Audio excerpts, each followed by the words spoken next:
we were touching on language just a bit and how to read behaviors. And is that, possible, probable? Can we predict? You may not want to use the word predict because life is unpredictable. But again, it's a language. And it's like learning any other quote unquote foreign language in that it's a skill, and many people start, there's a lot of myths. Oh, wagging tail is a happy dog. Well, that doesn't always work out. And most people have no concept of the subtle signals that a dog or a cat or a horse or any animal may give when it's starting to feel uncomfortable or stressed. And if you don't pick up on the subtle signals and you're waiting for those overt signals to happen, that's when things are already too far down the road. Yes. And once that threshold's been crossed, now you're trying to react instead of prevent. Recognize the subtle signals. I think that's an excellent way to say that people need to be present. Every animal is an individual, so timing is going to be different for many animals, and they could jump some of them from little tiny signals to really big, depending on how they're feeling moment to moment. But if we're watching, if we're paying attention at all, then we can get better at knowing how they're feeling all the time. And especially if we're talking about animals we know, we should be able to know how our own animals are feeling. If we spend enough time around many animals, we're going to get better and better at being able to read body language in general.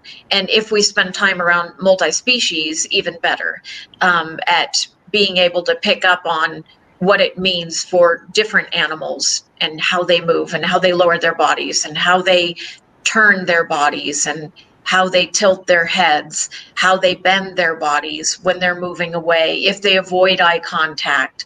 All of their movements are going to start to make sense and mean things. I think it's fascinating. I think a lot of people would if they start paying more attention. And that's what I mean about things can be much more exciting and fun. The education part can be really a fascinating piece of spending time just watching them, not necessarily being engaged or forcing or having expectations as to what's going to happen in that day or that moment, but just taking in information. You were saying watching what they do, watching what they smell, all of that is going to have feedback. We're going to be able to see how they are feeling about everything they're taking in. Every noise they hear, if a sound happens, did they startle? If there was a strong scent, how did that affect them? If a person walks by, were they comfortable with that person? Did they fear that person? We can learn so many things about every animal just by taking somebody out to a new place.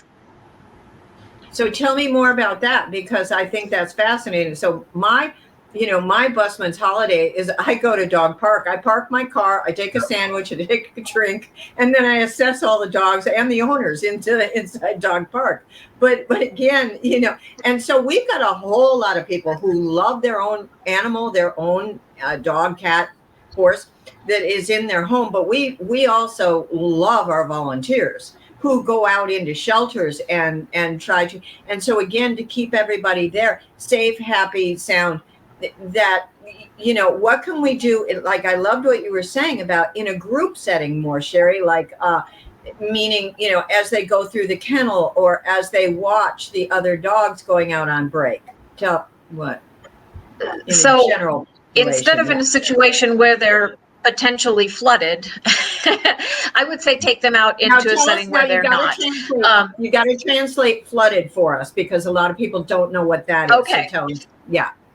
Okay, so you use the word dog park. You might get a lot of behavior that is overwhelming for animals and somewhat for people as well, because there's so much going on.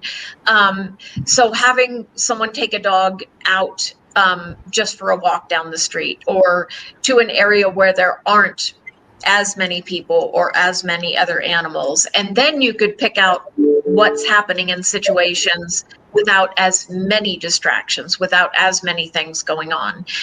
So you can start writing down what you're seeing and maybe get a better idea of logging things without having 15, 20, more than that things happening at the same time.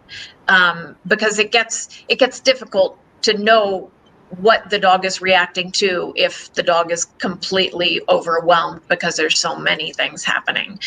It might look like the dog is having fun, but the dog can just be completely overwhelmed at the same time that it's having fun. Or it can just look like the dog is completely falling apart, but you can't actually see which piece of what's going on is most overwhelming. So if you take a volunteer and a dog, or 3 volunteers and dogs, and you don't have a dog, you could take them all and start watching, what's going on with that dog and that person in different environments, and take them out and have them go on outings together. Same thing with a small class. Take them out and have them go somewhere in public and see how they're feeling moving around together and how they interact. Are they asking for things, or are they telling the dog to sit every time they stop? How are their relationship skills, and how is the dog feeling about spending time with that person? So then you can help the dogs and the people work on skills together and do it in a way that they should be having fun the whole time. So here's a question I'm going to ask both of you. So what are we looking for, to as signals, as signs that they're telling us that either I'm enjoying this, or I get this, or whatever, versus, I am not enjoying myself. Does that make sense? So comfortable often looks loose and wiggly. Loose and wiggly, comfortable, full body wiggle wag. Yeah. Mm-hmm. Yeah, just comfortable is pretty much loose and relaxed, and checking in with the person, not trying to escape any situations, not lowering the body, not looking tense. Same thing with the person, but also what I see with a lot of people is that the people look distracted, the people look bored. So we might need to figure out where the people are, figure out, what else is going on. Because often people have a lot going on. Yeah. We see that with people. You can see people walking their dogs and they're too busy on their phone, so they have no idea what's going on at the other end of the leash. We see it at the dog parks. When I was involved with my local shelter, not all that long ago, I would take volunteers, senior volunteers, and we would go sit at the dog park, and I'd say to them, okay, tell me what you're seeing. And so because of what they saw there, it was easier for them when they then went back to the shelter to discern what they were seeing from dogs now under their care. You said about, with horses, great thing to do is, you go out to a horse ranch, or to an area where, horses have a lot of room to move around. And again, that busman's holiday, take a sandwich and sit and watch the horses, because in a more open environment, you'll learn a lot. We're just not that good. What do they yell for? Oh yeah. What? Watch which vehicle is driving down the road, and which horses start yelling when a vehicle is coming down the road. They know their favorite people. The vehicle is way down the road, and their favorite people are coming, and they start yelling, and they're coming across, getting as close as they can to tell their people, I'm right here, I'm right here, I'm right here, I was waiting for you. And that's such a compliment. So many people don't even understand the value of their relationships with their animals. And I hear it on my own street. The horses start yelling and it's like somebody's coming home, or somebody's coming to feed. It's amazing. They know who their people are and they have relationships. That's the goats. It's everybody. Yeah. Sam, when we were talking earlier, you said something about more space, better behavior. I wrote that down. That is brilliant. More space, better behavior. Tell us about that. Well, let's face it. If you have space, you have the ability to move. You have the ability to make choice, right? And whether a horse is being ridden, whether a dog is on a leash, whether a cat or a ferret or whatever is being walked, but any kind of restriction prevents that movement. And then when you prevent movement, you can actually create anxiety just from that. All right, keep going about that, because that's important. It's the same thing with us. Okay. The more hemmed in we feel, right? That means our cortisol levels start to spike, right? Our dopamine levels start to get all screwed up. And then we are losing the ability to think rationally or logically, because our fight, flight, freeze, fidget mode is starting to escalate, right? We tell people all the time, distance mitigates fear. What was that? Distance mitigates fear. Okay. If I walk out of my house, I look up the street 5 or 6 houses away, someone's in the middle of the street hollering, screaming, maybe they're waving a stick around or whatever. It's like, okay, I better call 911, need some help. You walk out, and as you walk out the door, that same person is 10 feet away. Your reactions are going to be very different. And it's no different with our animals. Just because people want to walk up to you and pet your dog, or people come into your home and they, oh, what a beautiful cat, and they want to go to pet the cat. And all of a sudden the dog or the cat or whatever doesn't have anywhere to go. If the dog or the cat reacts because of that, many people, as well as visitors, whatever, oh, that dog or cat or whatever is being bad. No, they're not. Certain cultures are very, very physical with their greetings. They like to hug, and things like that. Yet there's a whole lot of people that, like, step back. Well, why don't we think the same way with our animal? If the animal doesn't come up to you and give you the invitation to handle it, don't do it. We talk about all the time, too much, too close, too fast. Any of those three in any combination can create a really difficult response, right? A lot of people, how many times you see when you're out on a walk and people, oh my God, what a beautiful dog. They're staring at it, they're walking up quickly to it, and they immediately reach to pet it. And then if something goes bad, and the dog is actually being very appropriate, they growl, they air snap, whatever. And people are like, oh, that's a bad dog. No, that's a bad human. Not enough space. More space, better behavior. I always say, I love a good growl. I love a good growl. Tell me more. What can you do to make it? Don't we do the same thing? Communication. Yeah. If we're meeting somebody for the first time and they were to walk up to you and stick their hand in your face, how do you think you're going to react? You go to a seminar or something. There's a lot of people around. You don't know most of them, but you went because it was something you felt you need to attend or wanted to attend. And then you get one of those people that's very glad-handed about, hey, how you doing? They come up and they go to put their arm around you, or they go to reach out, hey, glad you're here, or whatever. Yeah, your behavior will not be the same as if the person gave you some space to introduce themselves. Animals are no different. We're always like, oh, people you see with their dogs, oh, when did let the dogs get up close and sniff? Well, the first thing you got to do, both people got to be looking at their dogs, seeing if they even want to do it. But that's why on leash greetings are far more stressful than off leash. We were talking about this before we went on the air, right? Sherry, you were talking about all the dogs and the chihuahuas and everything else that lives in the neighborhood, because They have the freedom to move, right?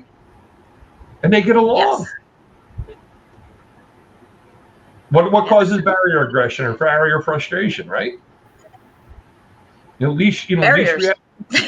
Exactly. Yes. It takes away the ability to move. If you really, you're in an area where the dogs have to be on leash. We would do this at the shelter. We would literally put the dogs on 50-foot leads to greet. We always had plenty of ability if we needed to walk somebody away, and that's leash handling skills or whatever that go with that. But the dogs, and we weren't tense. 6-foot lead, you go to meet a strange dog, I'll guarantee you 99.9% of the population has already tightened their grip on that leash. Their body is already tightened up. Everything is now being transmitted down that lead. And the dog doesn't know why the human's being this way, but what's the X factor? Well, the new dog in front of it.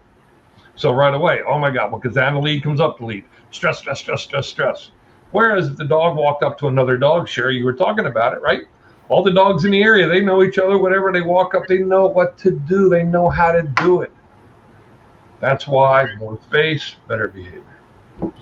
So the thing about signals, you were talking about that too.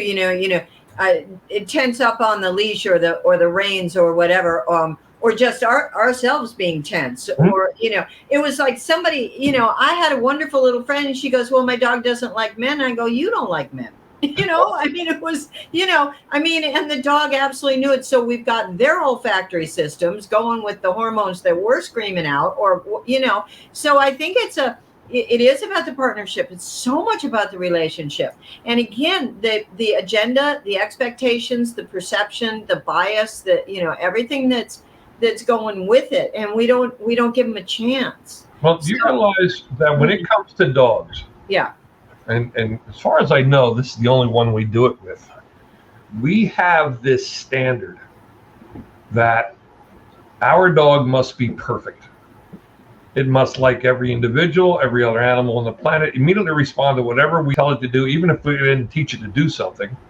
And that no matter what, the dog will have absolutely perfect manners, perfect social skills, yada, yada, yada.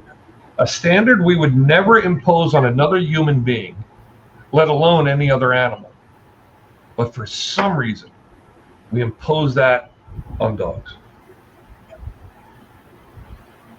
I think the thing to remember there is if you have a dog that has challenges, then you have the commitment that you will live up to managing whatever the challenges are. That's just the deal.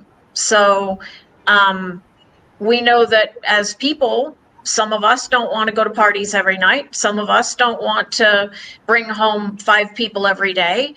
So if we make a commitment to have an animal that needs management, which, by the way, they all do, in general, we don't let them go play in traffic.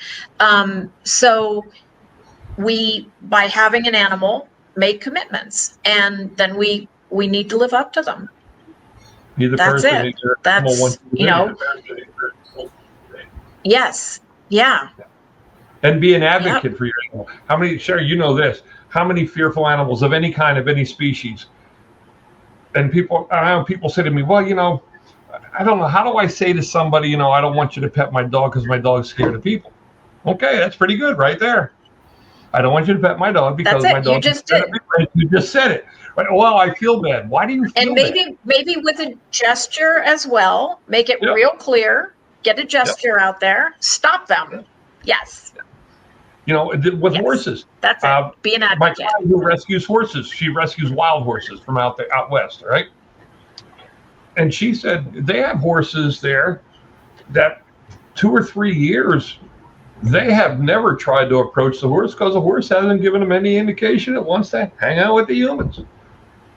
And they said, how many times they get feedback? Well, you got to show the horse. What are you talking about? What are you talking about? People, why do we allow all of these? Why do we accept things with humans, challenges or rules or whatever you want to call it? Yet we won't accept that with our animals. It just defies defies reason, defies logic. And unfortunately, it doesn't do anything to foster the kind of relationships we're looking for with our animals. But I think Sam, it's that agenda we were talking about, the human agenda. And I always say, if my Tuesday is not his Wednesday, he gets a day off. Pretty simple. Yeah, because I got to tell you, I've hit the ground more than once. And so I know not to push. I know to, might just be having an off day. Like Sherry said, I don't want to socialize today. So Sherry, with Daisy, remember how she was about Daisy. that carcass? What? Yes. What story is that? What? So this is Daisy is one of the dogs that I had in my life for 6 years. She passed away very young, and Daisy was very clear, communicated very well, and Daisy had things that you would expect a dog to just love, to find something like a carcass. And Daisy had one particular carcass that she wouldn't get near. And it's like, so to her, that was something that was very clear. It's not going to get near that one. But how many people do you know would have tried to? Most people would have tried to force that. Oh, it's okay. It's okay. It's okay. We're going to get closer. Oh, it's okay. And how many horses? Come on, guys. Not for nothing, Sharon. Your snake handling out there are best friends, right? We get to the snakes, who are great communicators. Yes. Right? Well, and that's another thing is I have had dogs my entire life around snakes, which the snakes are dangerous. And people put their dogs through all this snake training. I've never had a dog bitten by a snake. And I've had off-lead dogs the entire time, which all of the dogs have pointed out snakes to me. All of the dogs have moved and avoided snakes with me. I think relationships are really important when it comes to living with animals. But as far as how we treat them, I think we can treat them all with respect. In life, yes, we move some of them to help other animals stay safe, but those are in situations such as where the animals are living in enclosures and the snakes are potentially right inside the enclosures with them. But yeah, as far as, dogs not understanding that you shouldn't play with a snake or attack a snake, I didn't in my personal life have situations where dogs were bitten by snakes so far. Sam, you were saying about Daisy, you were saying that Daisy did not like a carcass. You mean like literally like a deer carcass or something that any other dog would have gone and rolled in and chewed on and brought home? I see. Yeah. And again, sorry.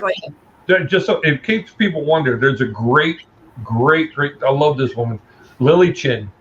Who does these great, they're on the internet, she does these great posters of all kinds of animal communications, depictions, all that kind of stuff. Mm-hmm. They're free to anybody, that's why they put them out there. And if anybody ever wants to learn more about what they're seeing in their dog, the one on, just dog language, there's one on fearful dog language. There's one on playful dog. There's all kinds of stuff. And they're out there. And I would tell you, I mean, every trainer I know, every shelter I've ever worked with, rescue, whatever, they all have these. And they give them out to their fosters, to their adopters, whatever, to help further that, that partnership with their animal. So that we know what they're thinking by the way they're behaving.